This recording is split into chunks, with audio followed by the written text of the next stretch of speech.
Nintendo Switch won't connect to Wi-Fi? Don't panic. I'm gonna show you a few things that can get you back online.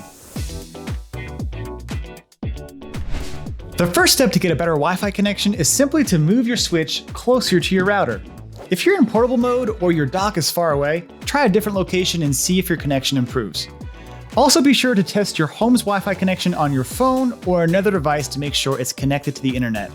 If you see a Wi-Fi signal but are still unable to connect, it's possible that Nintendo Switch Online is down. A local or global outage will stop switches from accessing online services. If there are no outages in your area, try restarting your Nintendo Switch.